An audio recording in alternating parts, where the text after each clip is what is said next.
Those like travel dreams we all have, the ones that feel impossible, like walking through the African wilderness surrounded by incredible wildlife. Yeah. Well, guess what?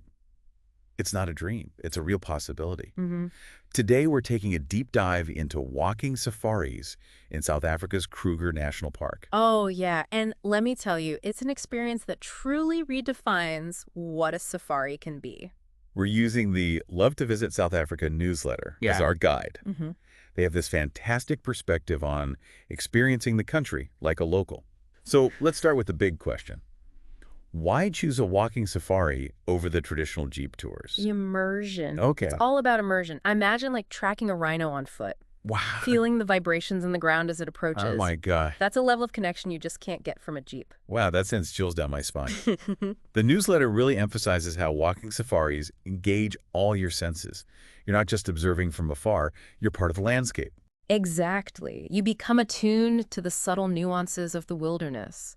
The rustle of leaves, the scent of the earth after a rain shower, the distant call of a bird. These are the things that truly immerse you in the African bush.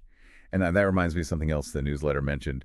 Walking safaris are incredibly popular, Yeah. especially during peak season. So if this is on your bucket list, you need to book well in advance. If you've hit the nail on the head, these walking safaris sell out quickly. Yeah. And for good reason. They offer something truly unique.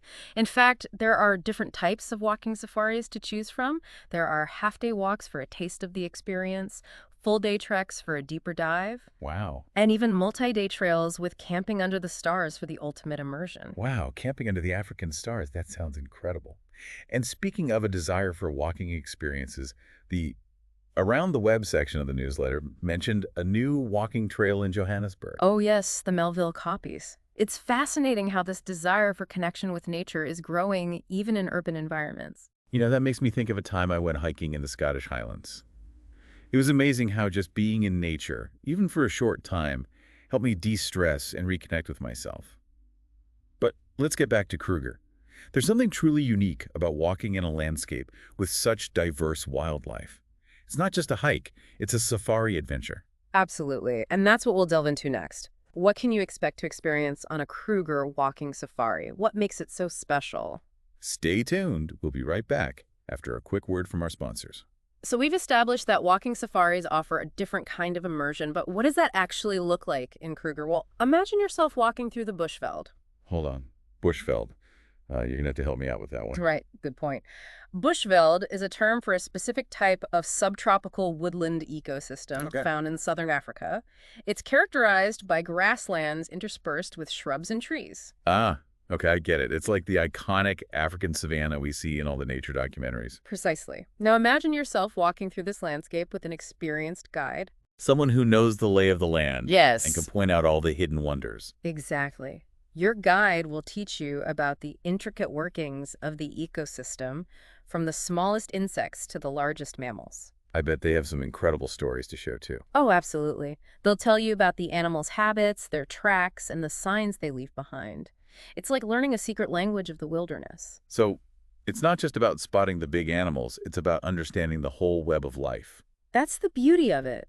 You might not see a lion on every walk, but you'll gain a deeper appreciation for the interconnectedness of nature. Which is something you just wouldn't get from speeding by in a Jeep. Precisely. Walking allows you to observe the smaller, often overlooked creatures that contribute to the rich biodiversity of the Kruger.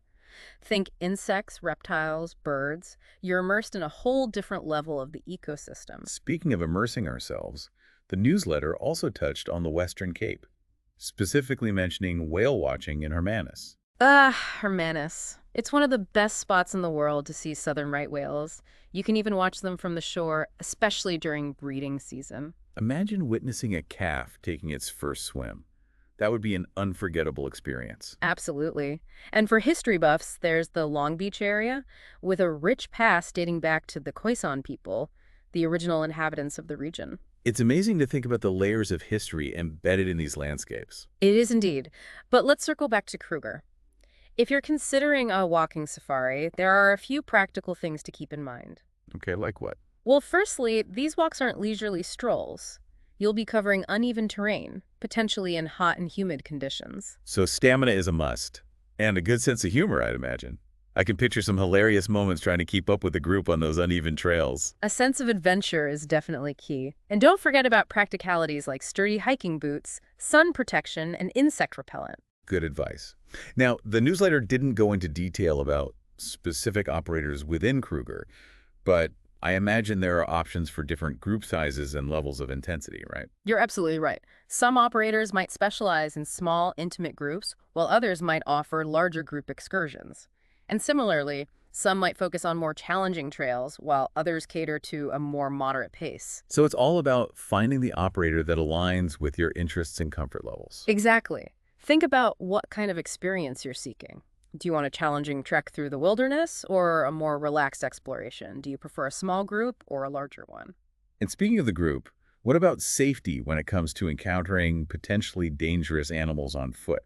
That's got to be on everyone's mind. That's a natural concern. But remember, reputable operators prioritize safety above all else. So they have experienced guides who know how to navigate those situations. Precisely.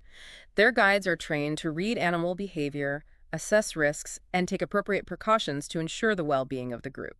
They'll teach you how to respect wildlife and behave responsibly in their habitat. That's reassuring to know. So it's about trusting the expertise of the guides and following their instructions. Exactly. It's a partnership, in a way. You're entrusting your safety to the guide, and they're relying on your cooperation and attentiveness to ensure a safe and rewarding experience for everyone. Makes sense. So we've covered why walking safaris are unique, what to expect during the experience, and some practical considerations. But before we wrap up, I want to touch on something the newsletter emphasized, this idea that a Kruger walking safari is only in South Africa. What makes it so special? Well, there are walking safaris in other parts of Africa, but Kruger offers a unique combination of factors. Like what? Firstly, there's Kruger's iconic status. It's one of the most famous national parks in the world, renowned for its diverse wildlife and stunning landscapes. It's like the ultimate safari destination. Exactly. Secondly, Kruger has well-established infrastructure for walking safaris. There are numerous reputable operators with experienced guides and well-maintained trails. So you know you're in good hands. That's right. And finally, there's the sheer diversity of wildlife you can encounter on foot in Kruger. From the big five to the smaller creatures that often go unnoticed, it's a truly immersive wildlife It experience. sounds like the perfect storm of factors coming together to create something extraordinary. Precisely. It's an experience that lingers in your memory long after you've left the African soil. We've talked about why walking safaris are special and what you can expect on one. Now let's talk about actually planning your walking safari in Kruger. That's a great next step. There's a lot to consider when choosing the right operator. Like what specifically? Well, think about your priorities.